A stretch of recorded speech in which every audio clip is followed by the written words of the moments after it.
옆에 있는 지체들과 잠시 인사를 나누는 인사하겠습니다. 사랑하고 축복합니다.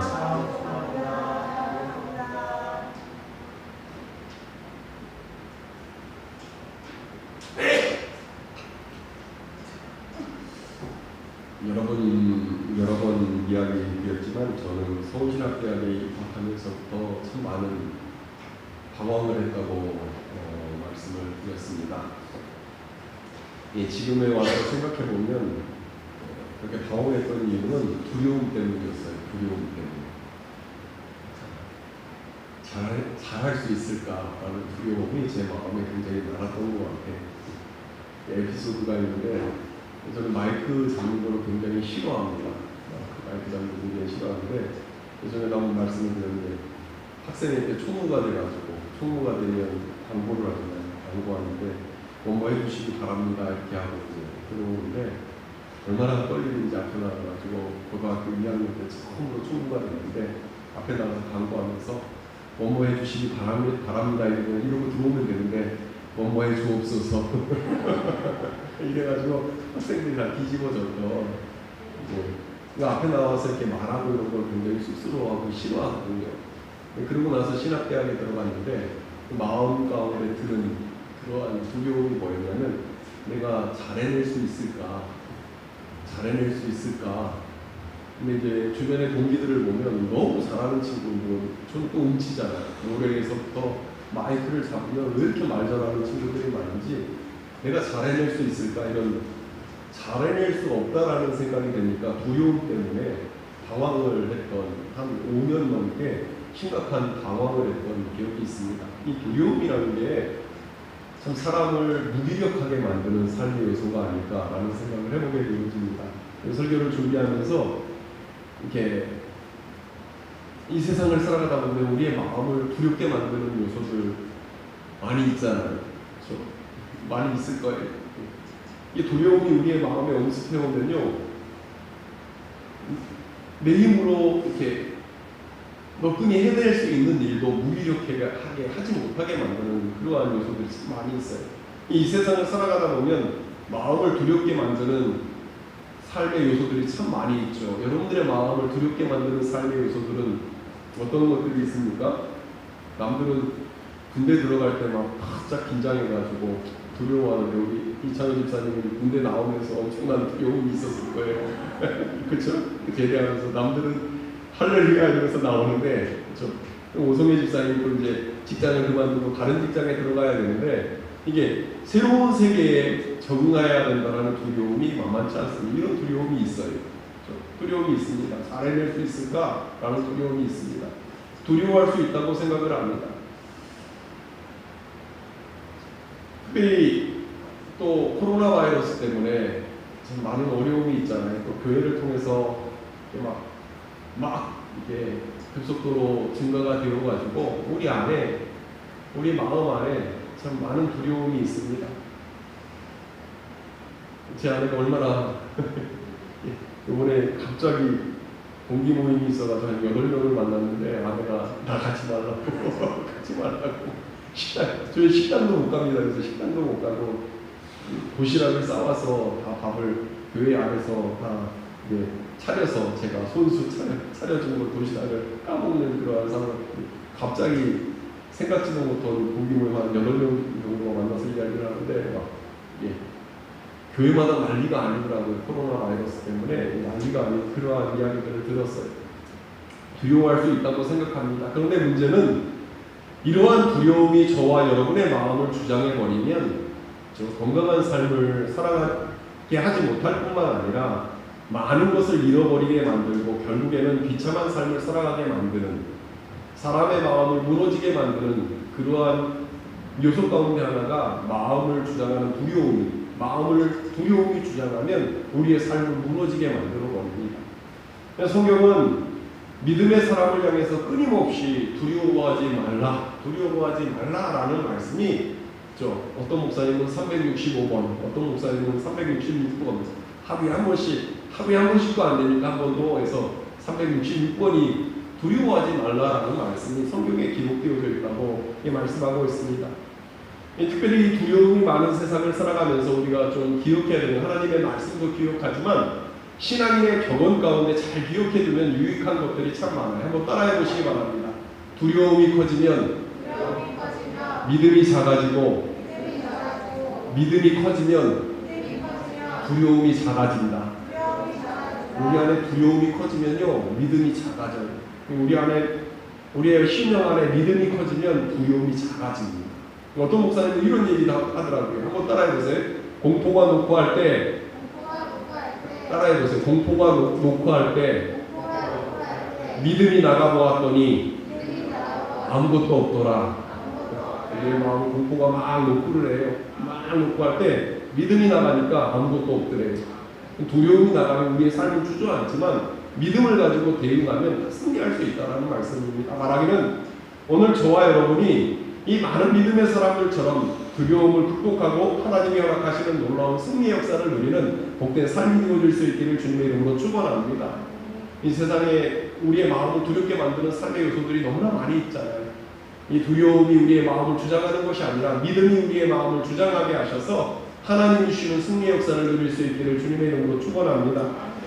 특별히 성경에 나오는 믿음의 사람들의 모습을 가만히 살펴보면요, 이들의 삶 가운데 두려움이 없었던 게 아니, 이들도 우리와 동일하게 두려운 삶의 상황 가운데 살았던 사람이라는 것을 성경이 우리에게 보여주고 있습니다.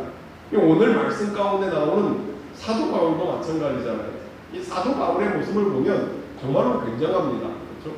이 사람은 정말로 사람이 기독교를 갖다가 예수의 종교냐, 신학자들에 의하면 예수의 종교냐, 바울의 종교냐라고 말할 정도로 이 바울이 엄청난 일을 해냈습니다. 이 바울의 행적을 쫓아가다 보면 이 사람 정말로 두려움이 있나? 이 사람의 헌신은 도대체 어디에서 나오는가? 이게 말할 정도로 엄청난 인생을 살았던 사람이 사도 바울. 이 두려움이라는 것을 모르고 살았을 것 같은 그런 인생을 살았던 사람이 이 사도 바울이라는 사람의 생애입니다. 그의 삶을 통해서 엄청난 하나님의 나라가 이루어졌고 하나님의 일꾼으로 사용되어졌고 능력을 드러냈던 사람이 사도 바울이라는 사람이었습니다. 그럼 이 사도 바울이라는 사람은 이 세상을 살아가면서 전혀 두려움을 모르고 살았습니까? 성경을 살펴보다 보면 사도 바울의 마음에도 수없이 많은 두려움이 있었다라는, 저와 여러분들이 품었던 동일한 두려움을 품고 이 땅을 살았던 사람이었다라는 걸 성경이 우리에게 증언하고 있어요. 오늘 특별히 오늘 본문 말씀이 이 사도 바울의 마음 가운데 두려움이 엄습하는 그러한 모습이 오늘 말씀 가운데 기록되어져 있는 모습을 발견하게 되어집니다. 2차 선교여행 당시에 사도 바울이 아시아로 가려다가 성령의 인도하심에 따라 마게도냐로 들어가게 됩니다. 빌립보와 데살로니카와 아덴을 거쳐서 고린도에 도착한 사도 바울이 열심히 복음을 증거하다 보니까 이 복음이 힘있게 증거되어져요.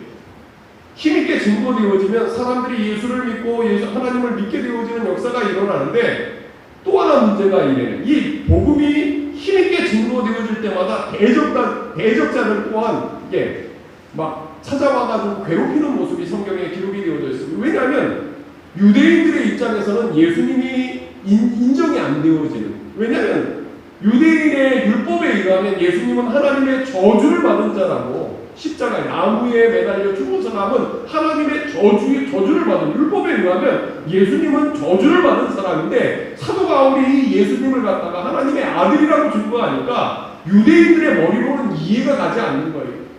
사도 바울이 복음을 증거해가지고 막 많은 사람들이 돌아올 때 반대편에서는 이게 말도 안 되는 이단의 모습으로 보이니까 유대인들이 강력하게 와가지고 핍박하는 모습이 성경 곳곳에 돌에 맞기도 하고요, 때로는 죽은 줄 알고 성 밖에 던져지는 그러한 일도 당했던 사람이 사도 바울이었습니다.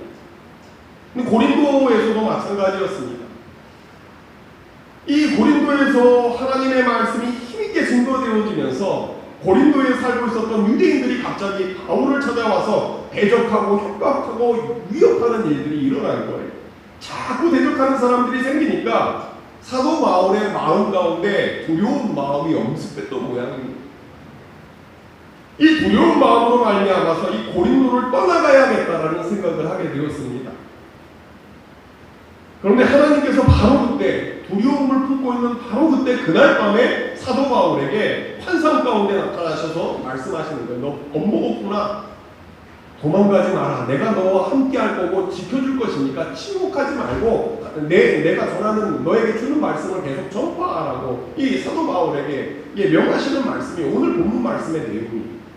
그렇게 사도 바울이 두려운 마음이 있음에도 불구하고 하나님이 찾아오셔서 말씀하셨을 때 떠나가지 않고 1년 6개월 동안 그곳에 고린도에서 머물러 하나님의 말씀을 선포할 때 고린도 교회가 세워지는 역사가 일어났다고 말씀하고 있는 거예요. 그것이 오늘 본문 말씀의 내용입니다. 특별히 오늘 본문 말씀을 통해 살펴보기를 원하는 것은 하나님께서 사도 바울에게 두려워하지 말라고 말씀하고 있는데 이 사도 바울에게 두려워하지 말라는 하나님의 말씀을 통해서 오늘 저와 여러분이 이 땅을 살아가면서 두려움을 극복하고 승리할 수 있는 비결이 무엇인지 우리의 마음을 두렵게 만드는 삶의 요소들이 참 많이 있잖아요. 우리의 마음을 무너지게 만드는 삶의 요소들이 참 많이 있잖아요. 이런 세상을 살아가면서 우리가 두려움 때문에 무너지지 않을 수 있는 이유가 비결이 무엇인지 오늘 본문 말씀에 나오는 사도 바울의 모습을 살펴보면서 은혜를 나누기를 원합니다. 첫째로요, 하나님께서 바울에게 두려워하지 말라고 하신 이유가 사도행전 18장 10절 말씀에 나와 있는데 한번 같이 읽겠습니다. 18장 10절 말씀 같이 읽습니다. 시작. 해롭게 할 자가 없을 것이니 이는 이 성중에 내 백성이 많으니라 하시더라. 많은 유대인들이 바울을 대적하고 협박하는 상황이었음에도 불구하고 하나님께서 사도 바울에게 두려워하지 말라고 하신 이유는 어느 누구도 무엇도 사도 바울을 해할 수 없다라고 말씀하셨기 때문에 이것은 무엇을 말씀하고 있는가 하냐면 눈앞에 있는 상황보다 하나님의 말씀이 더 중요하다는 것을 보여주고 지금 눈앞에 사도 바울이 고린도 지역에서 하나님의 말씀을 선포했을 때 강력하게 하나님의 말씀의 역사가 일어나서 많은 사람들이 돌아왔어요. 그런데 그 반대편에서는 유대인들이 사도 바울을 해하려고 하는 대적하는 그런 상황이었습니다. 마음 안에 두려움이 있는 거예요. 왜냐하면 앞부분에 살펴보면 복음을 전도하다가 돌에 맞아가지고 죽은 줄 알고 내에 던져질 정도로 많은 핍박을 당했던 사람이 사도 바울이거든요. 근데 고린도 지역에서 역시 유대인들이 다가오니까 두려워할 수밖에 없는 핍박하는 유대인들이 다가와서 협박하고 핍박하니까 두려워할 수밖에 없는 상황이었습니다. 그런데 하나님께서 찾아오셔서 뭐라고 말씀하시냐면 그들이 너를 절대로 해하지 못할 것이라고 말씀하고 있는 거예요. 눈앞의 현실은 유대인들이 죽이겠다고 달려드는 그러한 상황이었는데 하나님께서 이 사도 바울에게 뭐라고 말하냐면 저들이 너를 결코 해하지 못할 것이다. 눈앞에 있는 현상보다 더 중요한 것은 무엇이냐면 하나님의 말씀임을 성경이 우리에게 분명히 말씀하고 있습니다. 우리가 이 땅을 살아가요. 그렇기 때문에 이 세상을 살아가는 믿음의 사람이 두려움을 극복하고 놀라운 하나님의 축복을 누리기 위해서 반드시 필요한 것이 있는데 그것이 무엇이냐면 한번 따라해보세요. 들을 귀가 있어야 한다. 들을 귀가 있어야 합니다. 들을 귀가 있어야 합니다. 제가 사역을 하다 보면 사역을 하면서 깨닫게 되는 것은 귀가 있다고 다 듣는 거 아니라는 거 많이 배우게 되거든요. 귀가 있다고 듣는 거 아니더라고요. 근데 들을 귀 있는 사람들이 있는데 두 부류의 들을 귀 있는 사람들이 있어요. 어떤 사람들이냐면 겸손한 사람들이 다른 사람의 이야기를 듣습니다. 교만한 사람들은 다른 사람 이야기를 안 들어요. 아무리 경험이 많아도 경험이 많은 사람이 와서 이야기를 해도 교만한 사람은 절대 다른 사람의 이야기를 듣지 않습니다. 다른 사람의 이야기를 주목해서 듣는 사람은 누구냐면 겸손한 사람이에요. 교만해지면 다른 사람의 이야기를 듣지 않아요.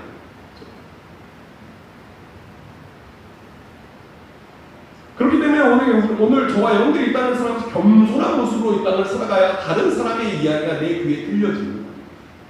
또 하나 들을 귀 있는 사람은 어떤 사람이 신령한 귀가 있는 사람이 하나님의 음성을 듣습니다. 복음서를 보면 예수님이 말씀을 선포하심에도 불구하고 대적하는 사람들이 있어요. 들려지지 않습니다. 하나님이 아들이신 예수님이 이 땅에 오셔서 하나님의 말씀을 증거하고 죽은 자를 세우시고 그렇죠? 병든 자를 고치시고 그 권능으로 귀신들을 내어 쫓는데도 불구하고 신령한 귀 귀가 없었던 사람들은 하나님의 말씀을 듣지 않았어요. 개혁하는 자가 되어서 예수님을 십자가에 못 박아버리는 그러한 일을 했다고 말씀하고 있어요.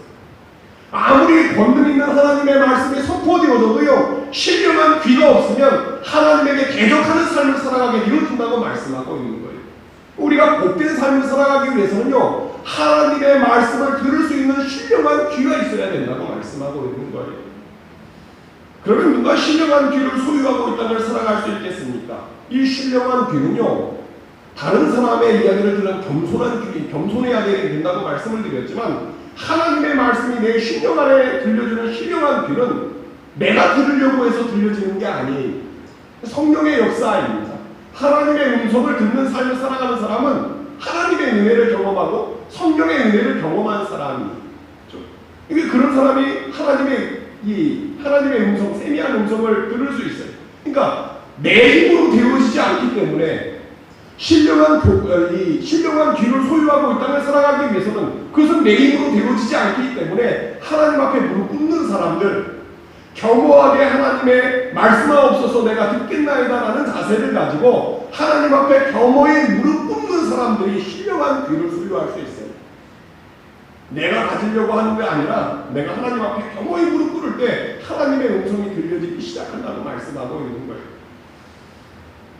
바라기로 오늘 저와 여러분이 들을 귀를 가지고 이 땅을 살아갈 수 있기를 주님의 이름으로 축원합니다. 특별히 하나님의 음성을 들을 수 있는 신령한 귀, 하나님 앞에 겸허히 무릎 꿇고 하나님의 세미한 음성을 듣고 이 땅을 살아갈 수 있기를 주님의 이름으로 축원합니다.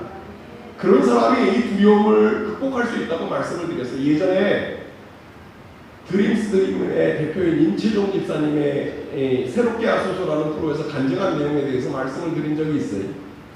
예화는 잘 기억해가지고 반복하는 게 어려운데 다시 한번 반복할게요. 이 임채종 집사님이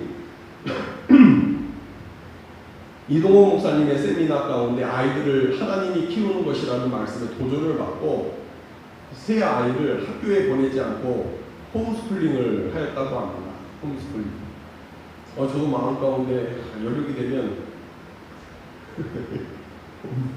진우가 있는데 홈스쿨링에 대한 마음이 있어요.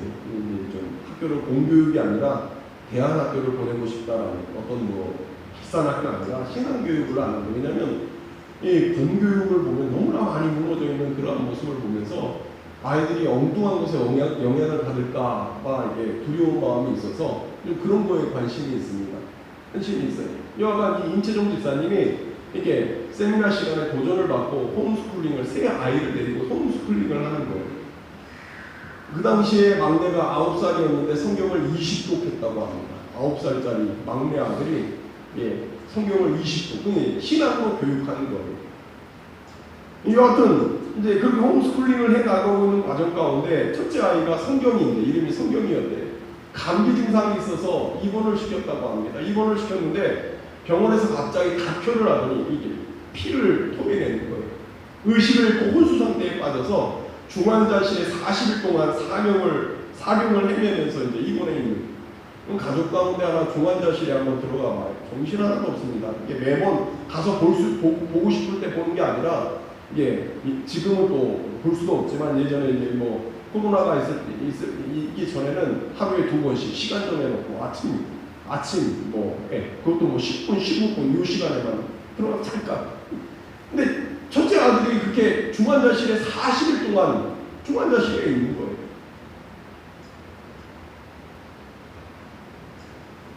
하나님 앞에 깊이 기도하는데 하나님이 말씀을 주셨대요. 어떤 말씀을 주셨냐면 네 아들이 죽지 않을 것이라는, 살아날 것이라는 그런 말씀을 주셨대요.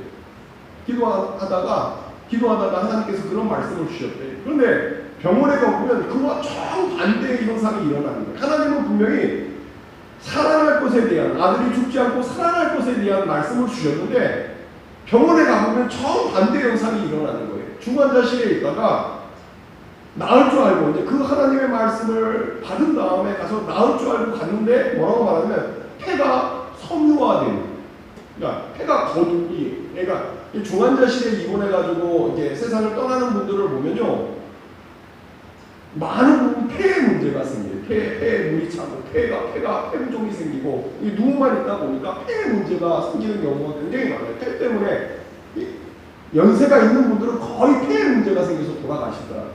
근데 이 아이에게 폐 문제가 생긴 거예요. 폐가 굳어가는 거예요. 섬유화되어가지고 굳어가는 거예요. 본당 서울대병원에 입원을 하고 있었는데 더 이상 가망이 없다고. 폐가 막 굳어가는데 더 이상 가망이 없다고.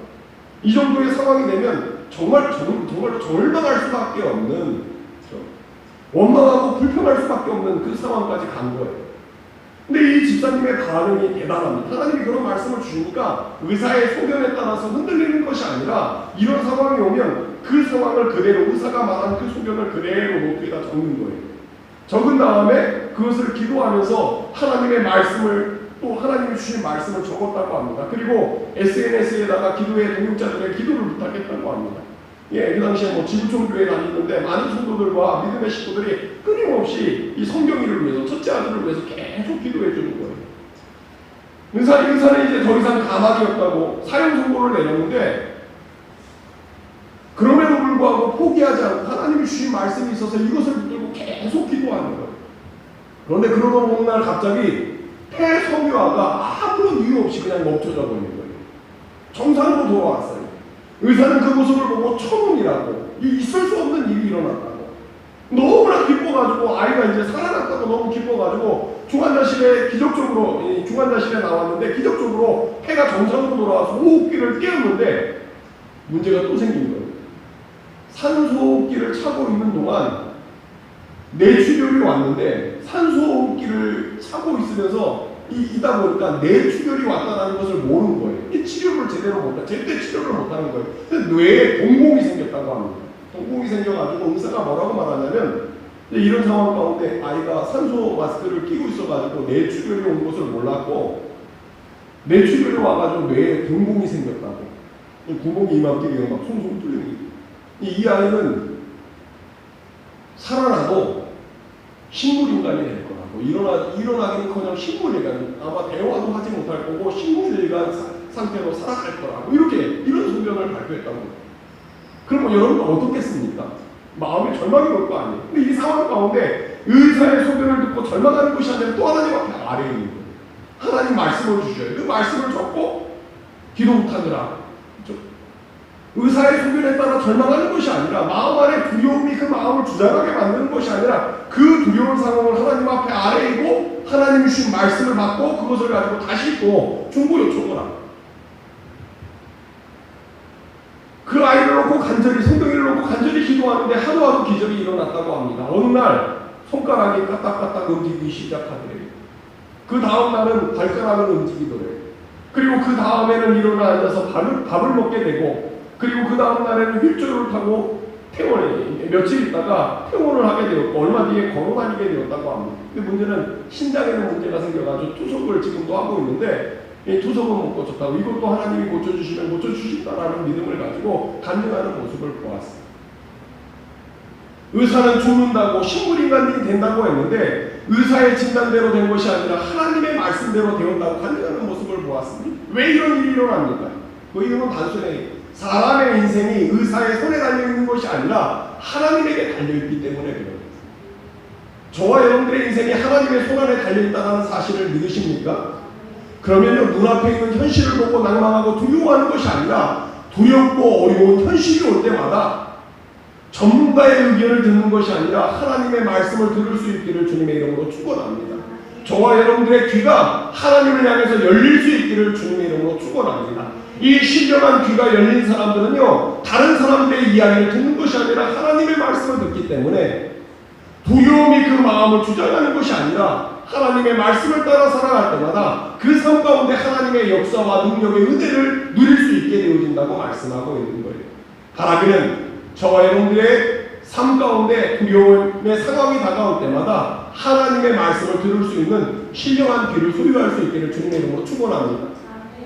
근데 아무리 위대한 하나님의 사람이라고 할지라도요, 그 마음 가운데 두려움이 생기면, 그 이전에는 신령한 귀가 있어서 하나님의 음성을 따라 살아왔던 믿음의 사람도 그 마음에 두려움이 와서 두려움이 내 마음을 주장해버리면 무너지게 되어지는, 문제가 생기게 되어지는 그러한 모습이 성경에 기록이 되어져 있어요. 그 대표적인 인물이 누구냐면 엘리야라는 사람이었습니다. 850명의 이방 선지자들과 싸워서 이겼던 엘리야였으니 하늘에서 불이 내려오는 초자연적인 현상으로 여호와가 하나님이시라는 것과 바알은 가짜이며 거짓이라는 것을 증명하였고 온 백성이 하나님에게로 돌아오는 놀라운 역사가 일어났잖아요. 그동안 백성들을 거짓된 길로 인도했던 바알의 선지자들을 모두 제거해버렸습니다. 그리고 3년 반이나 닫혀있던 하늘이 열리고 비가 쏟아졌습니다. 엘리야의 완전한 승리였어요. 이제 후속 조치로 바알의 잔재를 완전히 쓸어버리고 이스라엘을 다시 하나님께로 돌리는 철저한 개혁이 이루어져야 하는 그러한 상황이었어요. 그런데 그 개혁은 시작도 하지 못하고 좌절됩니다. 그 이유가 무엇 때문입니까? 그 이유가 열왕기상 19장 2절에 3절 말씀에 나와 있는데 같이 한번 읽습니다. 같이 읽습니다. 시작.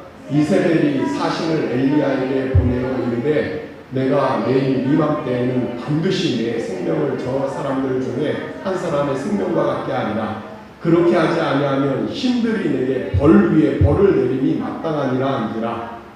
그가 이 형편을 보고 일어나 자기의 생명을 위해 도망하여 유다에 속한 브엘세바에 이르러 자기의 사원을 그곳에 머물게 하고. 이해가 되십니까? 말도 안 되는 승리를 맛보았고 언제 승리했습니까? 엘리야에게 엄청난 승리의 역사가 임할 때는 하나님의 음성을 듣고 하나님의 말씀에 순종했을 때, 지금은 상황은 나라 전체가 바알을 섬기는 나라가 되어져 버렸음에도 불구하고 엘리야가 하나님의 음성을 따라 살아갔을 때 엄청난 역사가 일어났어요. 승리가 있었습니다. 근데 지금 이세벨이라는 여인, 이 여인이 대단한 여인이에요. 남자보다 여자가 더 독해요. 이 정도가 되면 손 들고 회개하고 나와야 되는데 돌이키지 않는 거예요. 포커는 잘 모르는데 여러분 포커 아는 분들 있어요. 포커 서양 와투 포커 가끔 영화를 보면 이 포커 치는 사람들이 사람의 심리를 이용하는 작전이 하나 있는데 그게 뭐냐면 블러핑 아세요? 속에 나는 점수가 낮아요. 상대편을 이길 수 없어요. 근데 마치 높은 점수를 가지고 있는 것처럼 배팅을 계속하는 거예요. 상대방으로 하여금 엄청나게 높은 점수를 가지고 있는 것처럼 속이는 거예요. 배팅을 막 1000, 2000, 전재산 이래 보니까 앞에 있는 사람이 어떻게 나도 높은 점수를 가지고 있는데 저 사람 나보다 더 높은 점수를 가지고 있는다. 나중에 까보면 별거 아니에요. 근데 이세벨이라는 여인이 꼭 이런 거예요. 지금 온 백성이 엘리야에게서 나타난 하나님의 능력을 보고 돌아온 상황이었어요. 그러면 이제 이세벨이 벌벌 떨고 있어야 되는 그 상황 가운데 이세벨이 블러핑을 한 거예요. 엘리야를 속인 거예요. 내가 내일이면 너를 반드시 죽이겠다고. 네가 죽인 저 선지자를 내가 반드시 죽이겠다고. 그러면서 뭐라고 말하냐면 신들의 이름을 내가 그렇게 아니하면 신들이 내게 벌 위에 벌을 내림이 마땅하니라. 이 신들의 이름을 걸었어요. 이세벨이 걸은 신의 이름이 뭐예요? 바알과 아세라. 이미 가짜라는 게 다 드러났잖아요. 만약에 이세벨에게 진짜 힘이 있었다면 군대를 보내든지 몰래 자객을 보내가지고 이 엘리야를 죽여버리면 끝나는 상황인데 이게 뻥치는 거예요. 지금 벌벌 떨고 있어야 이세벨이 뻥치는 거잖아요. 지금 내가 너를 가만히 두지 않겠다고. 근데 이게 엘리야에게 먹혔습니다. 그 믿음의 사람, 위대한 엘리야의 마음 가운데 두려움으로 다가오는 거예요. 그러면서 뭐라고 보냐면 엘리야가 이 형편을 보고 뭐가 들어온 거예요? 두려움이 마음을 주잖아요. 그 이전에는요, 그 위대한 그 일국의 왕을 배격하며 하나님의 음성을 들을 때는요, 상대방이 누구이든 신분에 상관없이 하나님의 말씀을 선포하고 850대 1의 전쟁에서 승리했던 사람이 엘리야였어요. 하나님의 음성을 따라 신령한 길을 가지고 하나님의 음성을 따라 움직일 때는 말도 안 되는 싸움에서 승리했던 엘리야가 이 형편을 보고 이세벨이 뻥치는 그 소리를 들은 다음에 마음에 두려움이 오니까 어떻게 도망가는 거예요.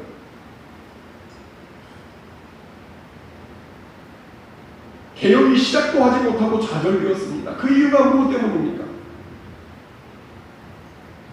그 이유는 엘리야의 마음 가운데 들어온 두려움 때문에 하나님의 음성이 더 이상 들려오지 않으니까 무너져 버리는 그 엘리야의 모습이 성경의 기록. 이 형편을 보고 무너지는 엘리야의 모습이 성경에 기록이 되어져 있습니다. 오늘 저와 여러분은 어떻습니까? 우리가 믿는 하나님, 우리가 예배하는 하나님은 전능하신 하나님이라고 해요. 코로나 사태가 오니까 많은 신앙인의 이번에 만나서 목사님들하고 이야기를 하다 보니까 이 코로나 사태로 많은 젊은 연세 있는 분은 오히려 목숨을 걸고 예배 자리에 나오고 젊은 부부가 예배에 나오지 않더래요. 이제 코로나가 주춤해졌잖아요. 예배 나오다가 비가 잔뜩 쏟아지니까 코로나 때문에 안 나오던 젊은 부부들이 또 안 나오더래요. 왜요? 비 때문에. 코로나 때문에 안 나오고 비 때문에 안 나오고 문제가 생기면 안 나오고. 오늘 저와 여러분은 어떻습니까? 눈앞에 있는 형편을 보고 하루하루를 살아가고 있지 않으십니까? 눈앞에 펼쳐져 있는 형편들을 보고 하루하루를 이 땅을 살아가고 있지 않으십니까? 아니면 하나님이 허락하신 신령한 귀를 가지고 하루하루를 하나님의 음성을 듣는 삶을 살아가고 있습니까? 우리의 삶은요, 상황이 우리의 삶을 무너뜨리는 것이 아니라고 말씀하고 있습니다. 아무리 어려운 상황 가운데 있을지라도 하나님의 말씀을 선택하면 하나님 우리를 지키시는 하나님이라고 말씀하고 있어요. 이 세상을 살아가다 보면 우리의 마음을 어렵게 만들고 두렵게 만드는 삶의 요소들이 참 많이 있습니다. 그 어려운 상황을 바라보는 것이 아니라 신령한 귀를 소유하셔서 하나님의 말씀이 들려지고 그 하나님의 말씀을 붙드는 인생이 되어질 수 있기를 주님의 이름으로 축원합니다.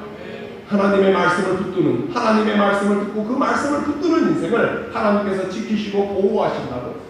착각하지 말아야 할 것은 어려움이 없다고 말씀하시지 않았어요. 억울한 일이 없다고 말씀하지 않았어요. 하나님이 그 인생을 지키시고 보호하신다고 말씀하셨습니다. 어려움이 크다오지만 감당할 수 있는 힘을, 내 힘으로 감당할 수 없는 문제는 피할 길을 주시는 하나님이라고 말씀하고 있습니다. 바라기는 그 하나님의 은혜를 누릴 수 있기를 주님의 이름으로 축원합니다.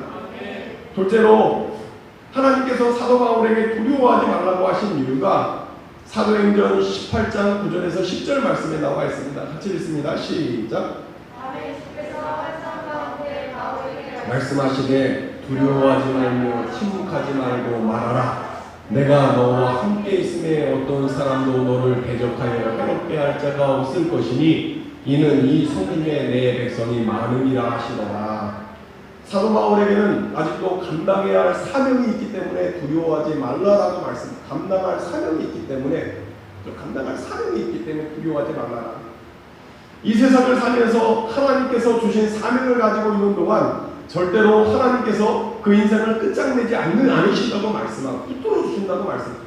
사명자는 죽지 않는다라는 말이 있어요. 왜요? 내가 능력이 있고 힘이 있어서가 아니라 사명을 가진 자들에게는 그 사명을 이루어내기까지 하나님께서 붙들어 주시기 때문에 너에게는 사명이 있다라는 거예요. 어떤 사명이에요? 이 성중에 내 백성이 많은데 그 백성이 하나님의 말씀을 듣고 하나님 앞으로 돌아올 때까지는 너를 건질 사람이 없다라고. 사명을 붙들고 있는 그 순간, 사명을 다하는 그 순간까지 너를 해할 사람이 없다고 말씀하고 있는 거예요. 특별히 사람이 이 세상을 살면서 용기가 생길 때가 있다고 합니다. 용기가. 마음 안에 연약한 사람도, 온순한 사람도 어려운 상황 가운데 막 마음에 용기가 일어날 때가 있대요. 언제 용기가 생겨나겠어요? 먹여 살려야 할 처자식이 있으면 용기가 생긴다고 합니다. 내가 먹여 살려야 할 처자식이 있으면. 어떤 목사님의 교회에 산꼭대기에 송전탑을 세우는 일을 하시는 집사님이 있었다고 합니다. 가끔 진우가 집 창문을 열어놓고 이 베란다 문을 열어놓고 저희 집이 14층에 있잖아요. 이렇게 내려봐요. 그러면 제가 뒤에 있다가 진우야 그러지 마라. 제가 막 움찔움찔 하게 되면 이렇게 고개를 내밀고 이렇게 붙들고 고개를 난간을 붙들고 내려오면 제가 뒤에서 막 움찔움찔해. 근데요, 한번 생각해보세요. 산꼭대기에 송전탑 위에 올라가가지고 일하는 집사님이 있는데 그 송전탑이 막 흔들리면 어떤 마음이 들까요? 목사님이 한번 신방을 갔대요. 그 집사님이 일하는 그 송전탑에 올라가 일하는 집사님 일하고 내려오는 집사님을 만나가지고 이런 얘기 저런 얘기하면서 아 집사님 그 위에 올라가서 일하는 게 힘들지 않냐고, 겁나지 않냐고, 두렵지 않냐고, 떨어지면 어떡하냐고, 겁나지 않냐고. 그랬더니 이 집사님이 이게 뭐 바람이 불면 이렇게 막 송탑이 엄청나게 흔들리는데 이 집사님이 뭐라고 말하냐면 대답이 간단하더래요. 뭐라고 말하냐면 예 목사님 먹고 살아야 되는데요 뭐 먹고 살아야 되는데 어쩌겠니. 먹고 살아야 되니까 버틴다라는 거예요. 버틴다라는 거예요. 그 위험한 데 올라가서도 버틴다라는 거예요. 바람이 불면 엄청나게 흔들리는데도 불구하고 먹고 살아야, 먹고 살 생각하면, 처자식을 먹여 살려야 될 생각을 하면 버티게 된다라는 거예요. 사람이 먹고 사는 생각만 해도요, 힘이 생긴다라는 거예요. 그 어려운 상황 가운데서도 버틸 수 있는 힘이 생긴다라는 거예요. 근데 먹고 사는 것 때문에 힘이 생기는 것이 아니라, 먹고 사는 것 때문만에 힘이 생기는 것이 아니라 마음속에 불타는 사명이 있으면 정말로 무서운 사람이 되어집니다. 항일운동했던 독립투사들 한번 생각해 보세요. 어제 이제 광복절이었는데 그런 사람들을 보면 성격이 아주 강할 것 같지 않습니까? 막 목숨을 걸고 고문을 당하는데도 불구하고 붙잡히면 죽임을 당하는데도 불구하고 독립운동을 했던 분들을 보면 성격이 굉장히 강했을 거 아니? 다혈질이고 막 용감했을 것 같지 않아요? 그런데 이 항일투사의 어렸을 때의 모습을 보면 그렇게 온순했던 사람들이 아니. 근데 마음 안에 나라를 사랑하는 사명감이 생기니까 그 온순했던 사람들이 불타오르는 거예요. 목숨을 두려워하지 않고 목숨을 내어놓고 고문이 있어도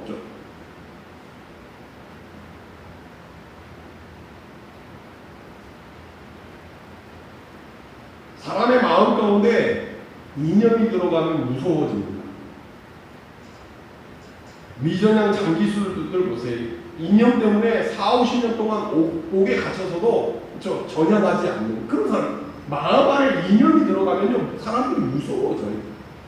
우리나라 정말로 조심해야 되는 거예요. 이념 간의 갈등이 굉장히 많은데요. 이념에 매이면 안 돼요.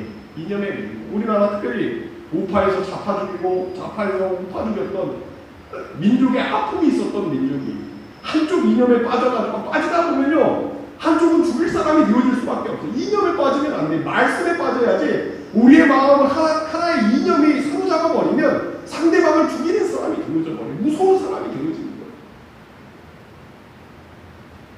그뿐입니까? 여자는 약한데 어머니는 강하다고 하잖아요. 똑같은 여자인데 어머니가 되면 강해지는 이유가 무엇 때문입니까? 여자라는 약한 존재가 자식에 대한 사명을 가지게 되면 그때부터 무서워지는 거예요. 강해지는 거예요. 성경에 나오는 위대한 하나님의 사람들이 처음부터 담대한 사람이었기에 위대한 믿음의 사람들이 되어졌던 것이 아니. 성경에 나오는 믿음의 사람들 보세요.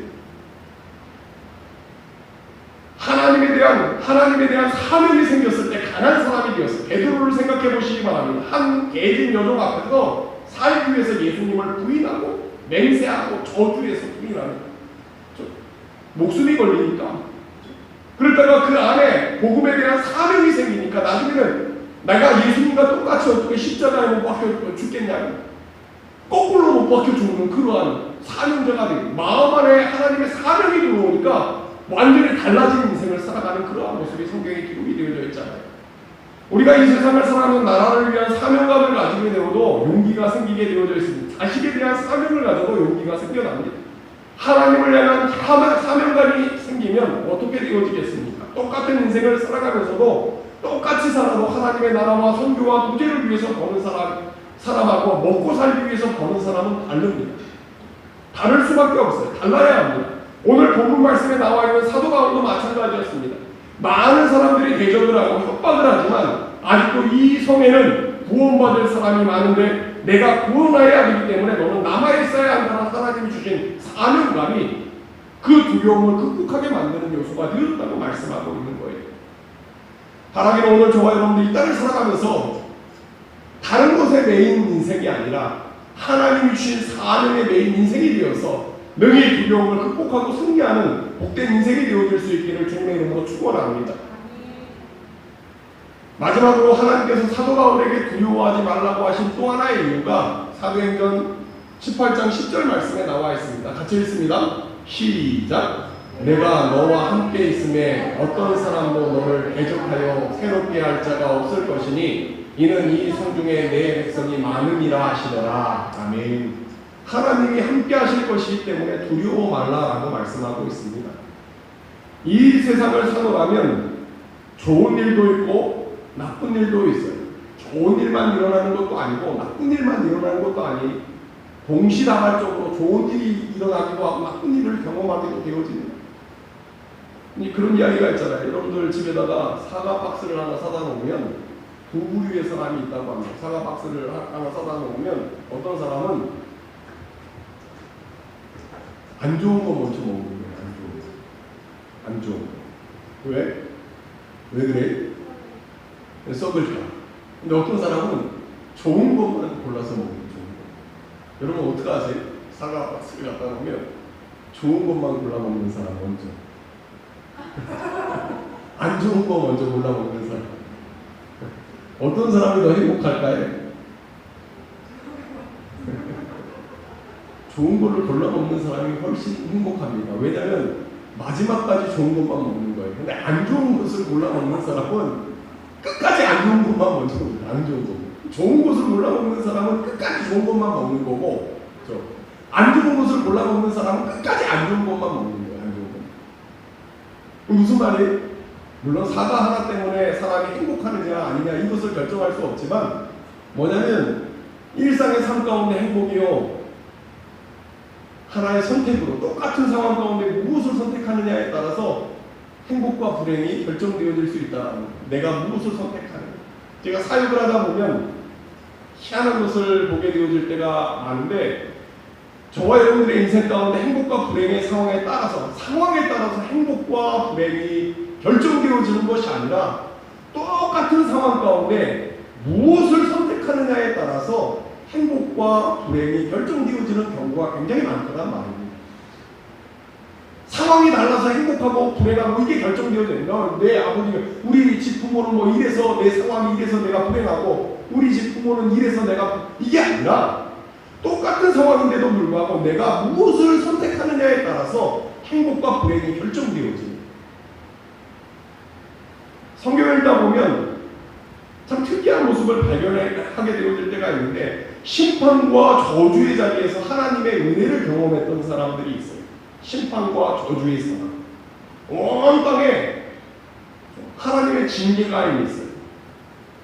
지금도 1년만 비가 오지 않으면 난리가 납니다. 1년만 비가 오지 않으면. 엘리야의 시대 때 3년 6개월 동안 비가 오지 않았어요. 1년이 아니라 3년 6개월. 지금도 이렇게 문명이 발전한 이 시기에도 1년만 비가 오지 않으면 난리가 나는데 엘리야의 시대에 3년 6개월 동안 비가 오지 않았으면 어떤 상황이었겠어요? 왕이 물을 찾아다니잖아요. 왕이. 일국의 왕이 물이 어디 없다 찾아다니는 그 정도로 살기 어려운 기근이 임했다고 말씀하고 있잖아요. 근데 이 상황 가운데 하나님의 은혜로 부족함이 없는 삶을 살아가는 누구예요? 사르밧 과부가. 사르밧 과부가 그 심판과 저주의 상황 가운데서도 하나님의 은혜로 풍성하게 살아가는 모습이 성경에 기록이 되어져 있잖아요. 그런가 하면 반면에 아나니아와 삽비라라는 사람을 생각해 보시기 바랍니다. 하나님의 은혜가 임했어요. 성령의 역사가 강력하게 임했어요. 공동체에 하나님의 은혜가 임했습니다. 근데 그 은혜의 자리에서 저주를 받아 죽임을 받는 그러한 모습이 나와요. 모든 사람이 은혜를 받는 자리에서 저주를 받는 모습이 나와요. 심판을 받는 모습이 나와 있습니다. 초대교회에 강력한 하나님의 역사가 나타났어요. 하나님의 살아계심이 증거되어지면서 교회가 엄청난 속도로 부흥합니다. 그런데 그 은혜의 자리에서 하나님께 드리는 헌금을 속였다가 심판을 받아 죽임을 당하는 모습이 성경에 기록이 되어져 있습니다. 왜 이런 일이 일어납니까? 하나님의 은혜는 내 삶 가운데 펼쳐져 있는 상황에 따라 결정되어지는 것이 아니라 그 상황 가운데 내가 무엇을 선택하느냐에 따라서 은혜의 자리에서 저주를 받고 심판을 받을 수도 있고 저주의 자리에서 하나님의 은혜를 경험할 수 있다고 말씀하고 있는 거예요. 상황에 따라 우리의 삶이 결정되어지는 것이 아니라 그 삶의 자리에서 내가 어떤 자세와 태도를 가지고 무엇을 선택하느냐에 따라서 하나님의 은혜를 경험하느냐 저주와 심판을 경험하느냐가 결정되어져 있다. 이게 운명적으로 되어지는 것이 아니라 삶의 상황 가운데 내가 어떤 선택을 하느냐에 따라 우리의 삶이 결정되어진다고 말씀하고 있는 거예요. 오늘 말씀 가운데 나오는 사도 바울의 모습도 마찬가지였습니다. 만약에 사도 바울이 유대인들이 협박한다고 핍박한다고 겁이 나서 고린도에서 도망을 갔다면 어떻게 되었겠습니까? 오늘 우리가 알고 있는 고린도 교회가 세워지지 않았을 거예요. 그런 상황 가운데 하나님이 주신 말씀을 선택했더니 고린도 교회가 세워지고 사명을 감당하는 축복의 역사가 일어났다고 말씀하고 있습니다.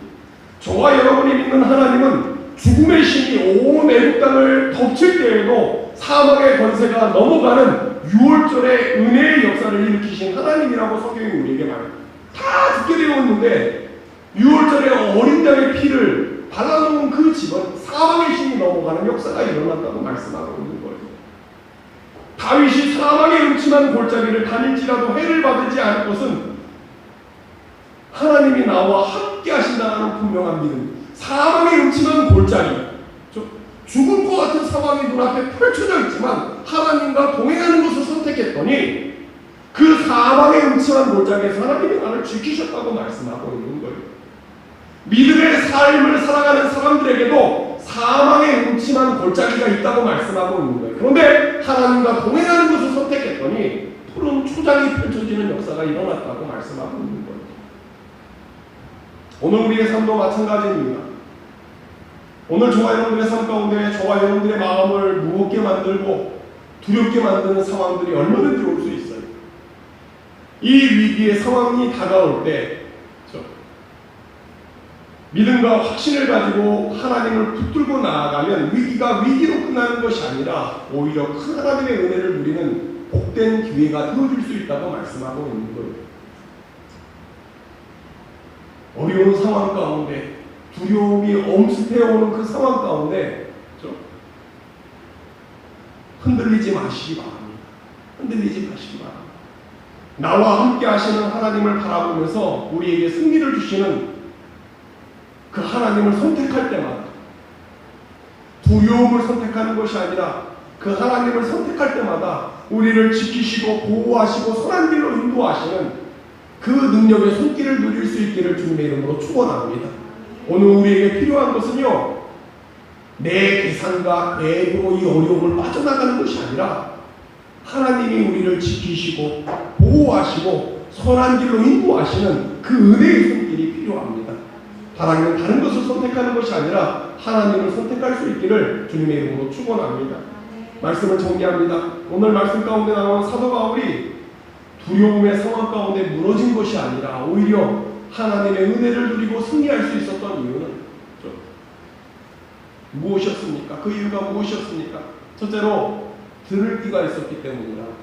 들을 귀가, 하나님의 음성, 두려운 상황 가운데 두려움을 선택하는 것이 아니라 하나님의 말씀을 선택했는데 그 이유는 들을 귀가 있었기 때문에. 누구에게 들을 귀가 생긴다고요? 내가 들으려고 해서 들리는 것이 아니라 하나님의 은혜가 필요한데 하나님 앞에 무릎 꿇는 사람의 귀에 하나님의 음성이 들린다고 말씀을 드렸습니다.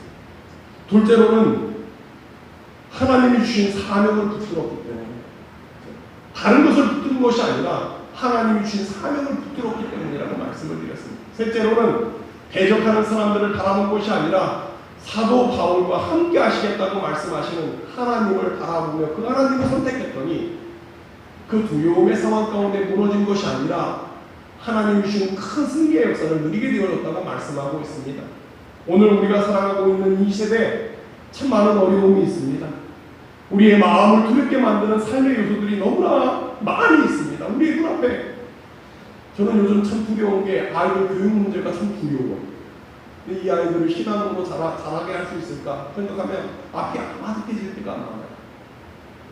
직장 다니는 분들은 직장의 일 때문에, 질병 때문에, 코로나 바이러스 때문에, 진로 때문에, 물질 때문에 우리의 마음을 두렵게 하는 것들이 참 많아요. 이 두려움의 문제가 우리로 하여금 하나님을 바라보지 못하게 만들면 우리는 무너질 수밖에 없다고 말씀하고 있는 거예요. 하나님은 여러 가지 어려운 삶의 상황 가운데 이 상황과 처한 현실을 바라보는 것이 아니라 하나님을 바라보며 하나님의 말씀을 따라 이 땅을 살아갈 때마다 우리를 지키시고 보호하시는 그 은혜의 손길을 누리는 복된 인생이 되어질 수 있기를 주님의 이름으로 축원합니다. 말씀을 기억하시면서